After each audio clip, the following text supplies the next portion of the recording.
Scott Pilgrim é uma franquia mundialmente conhecida por ter adaptações para muitas mídias diferentes, como por exemplo a própria HQ, que foi originalmente feita, o filme que foi feito, que por sinal é muito bom, e é claro, a série da Netflix que lançou há pouco tempo atrás, e uma última adaptação que muita pouca gente conhece, porém é uma adaptação de videogame. Que, pasmem, é uma adaptação beat'em up muito da bem feita, que é o que iremos conhecer hoje.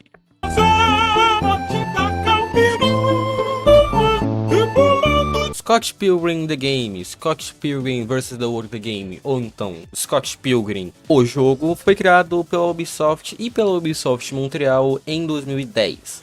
Porém, teve um relançamento com sua versão completa em 2021. E antes alguém pergunte, sim, esse jogo esteve perdido por muito tempo, para ser mais exato 11 anos, já que basicamente a gente não conseguia jogar esse jogo sem ser, é claro, pelo Xbox 360 e PS3. Enfim, né?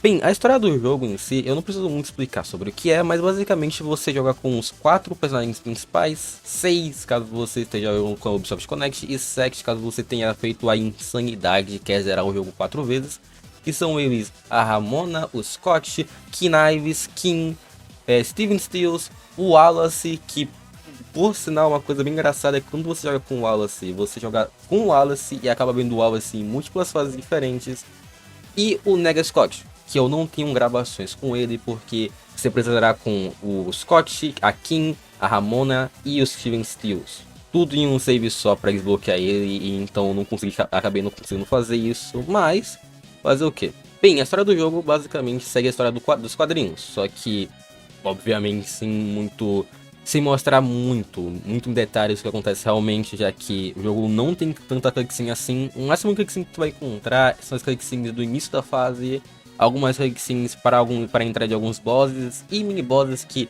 por sinal, esse jogo tem muitos. Ou como ele tem mini bosses e bosses. Na real ele tem 3 ou 4 mini bosses e o resto dos boss, mas deu pra entender, né? Além do que, as boss fights contra esse jogo são fantásticas e difíceis. Creia em mim, não é porque é um jogo de beat'em up ou é porque eu sou muito ruim jogando jogos, mas esse jogo é difícil. A IA desse jogo, durante as fases normal, não é tão difícil assim, mas vocês já vão ver o que é o terror na face da Terra, não é mesmo? Bem, basicamente, sobre a gameplay do jogo não tem muito o que falar. É um beat'em upzão clássico, onde você anda pra frente, bate inimigo até ele morrer, pega o item que ele tá usando e começa a metralhar os outros inimigos de porrada, não é mesmo? Mas esse jogo tem até que um diferencial. Não tão diferencial assim, mas ainda assim que, na minha opinião, é claro, destaca ele de outros jogos de beat'em up, que é o sistema de upgrades e também os level up desse jogo, que não adiciona pouca coisa e sim até que coisa suficiente para você se preocupar sobre em qual nível eu tô. Já que a cada nível que você upa, você desbloqueia um novo movimento, seja desde counters, que basicamente você aperta o botão de defesa no momento certo e você dá um counter em qualquer coisa que te dê dano, inclusive em bosses. Isso é irado, valeu? Eu nunca consegui fazer, mas isso definitivamente é irado. Até mesmo você fazer um movimento que joga os inimigos pra cima e fazendo eles sumirem. Isso é muito maneiro, apesar de vez em quando atrapalhar mais do que ajudar. Esse jogo também pode ser jogado até em 4 pessoas ao mesmo tempo, um multiplayerzão de 4 imbecis vão estar jogando. E se você ativar o Friendly Fire, coisa que eu fiz durante as minhas gameplays, você vai ver o quão caótico esse jogo vai ficar. É sério, é nego tentando bater no inimigo e acertando o amiguinho, é o amiguinho morrendo da maneira mais estúpida possível, e também é o boss fazendo um complô com seu amiguinho pra te matar. Isso aconteceu, não foi comigo, mas isso aconteceu, isso foi muito engraçado. Infelizmente eu não tenho mais de um amigo pra jogar juntamente comigo, então a gameplay que eu fiz foi com apenas um amigo, então tu vai ver 2 imbecis se batendo até pelo menos um dos 2 morrerem.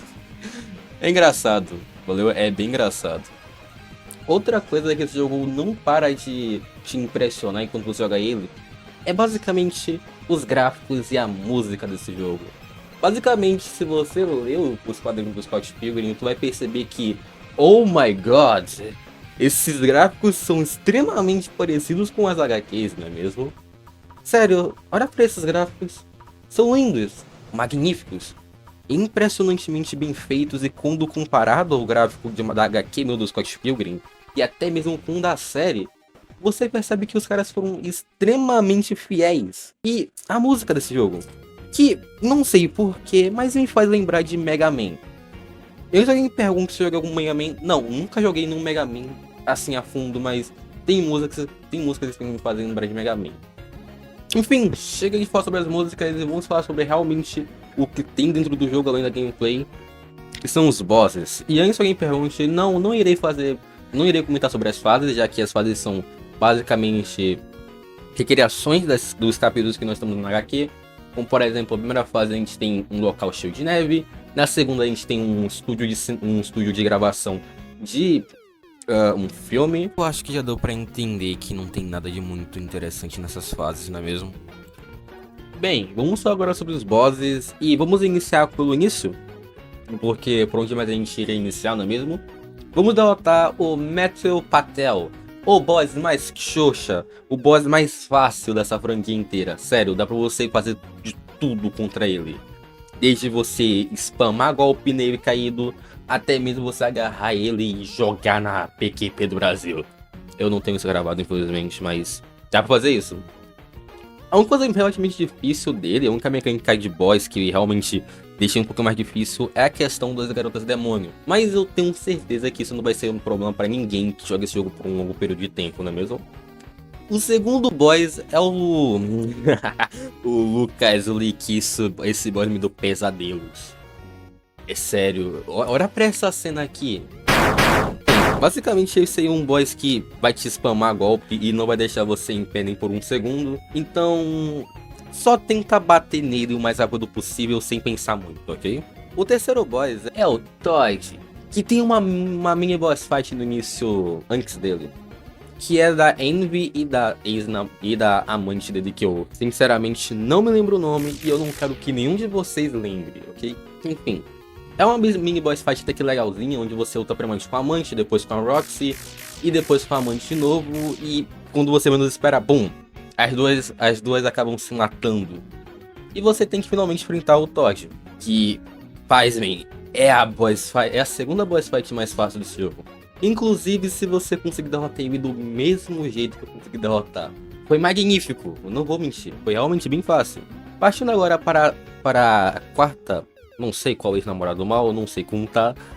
A Roxy, não, sei como tá assim, tá bom? É só brincadeira. A Roxy, que basicamente é a boss fight mais infernal que eu já joguei nesse jogo inteiro. Tipo, só perde para o do Nega Scott e pro Gideon, mas o Gideon é infernal mais por causa que você se cansa de lutar contra ele. A Roxy é tipo, é infernal porque é realmente infernal, porque ela te bate de perto, te bate de longe, te bate de formas que você nem consegue contra-atacar e te bate por trás. Ui.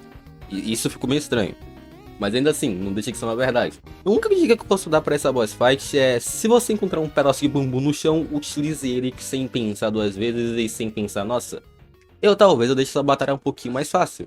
Porque creia em mim, você não vai deixar.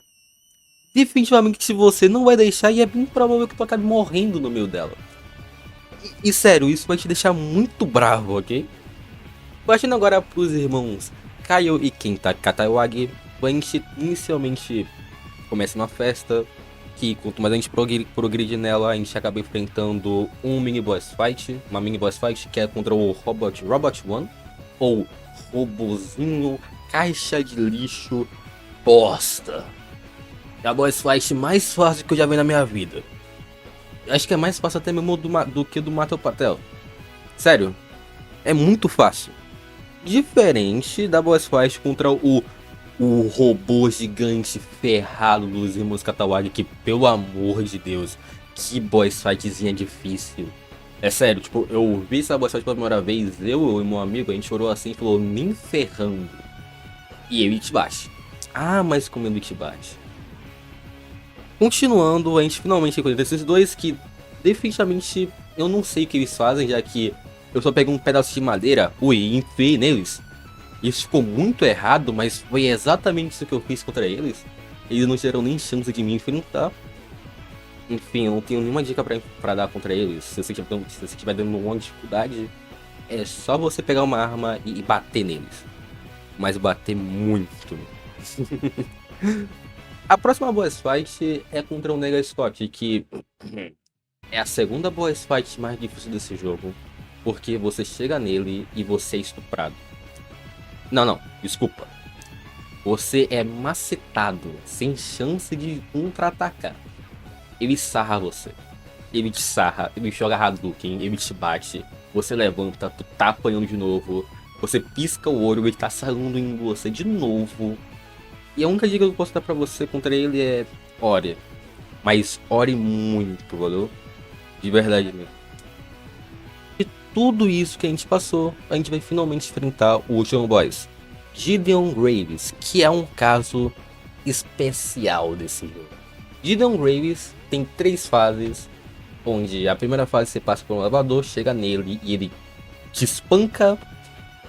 Na segunda fase você entra dentro do Gideon Graves e é espancado por ele de novo e você tem que voltar no início do jogo, o passo para em tudo de novo, a sua força e depois voltar nele. Para adivinha, ser espancado de novo. Derrotando ele, você vai para a terceira fase dele, mas não ainda, não antes de passar para uma outra fase, que provavelmente você vai morrer.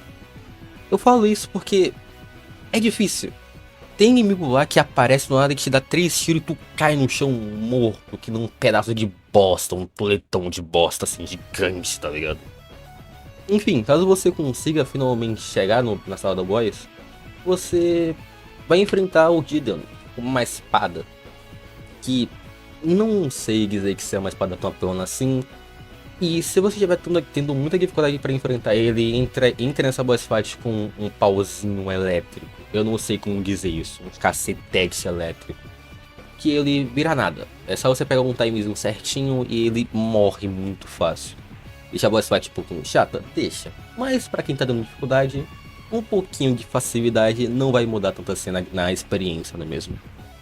Enfim, ele vai te bater. Ele vai te bater de cima, ele vai te bater por baixo, ui. Ele vai te bater de frente, por trás, ui, de novo. E é isso.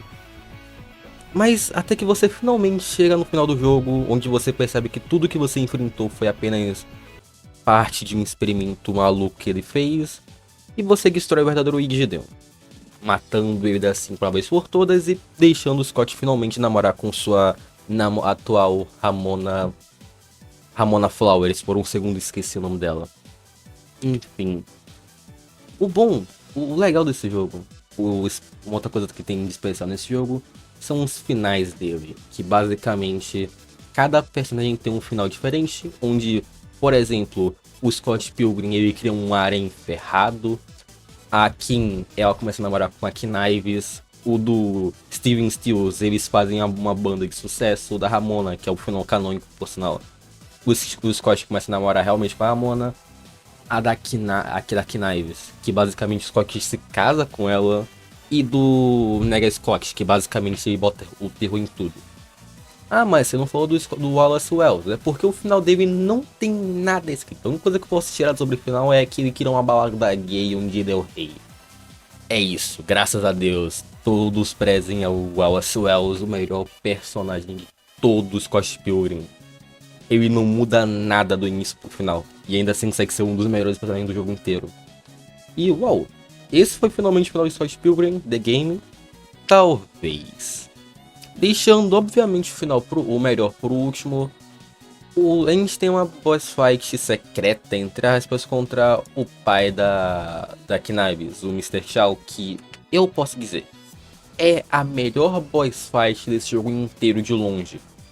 Não é difícil, é justa e é divertida. Nossa senhora, inclusive se tu fizer que nem eu, ficar com 0 de vida e ainda tá vivo, que vai ficar muito. Você vai ganhar muito mais adrenalina enquanto você joga contra ele e tu vai perceber o quão bom essa boss fight é. Não tenho nada pra dizer. Apreciem essa boss fight. De tão linda que ela é. Ela é magnífica.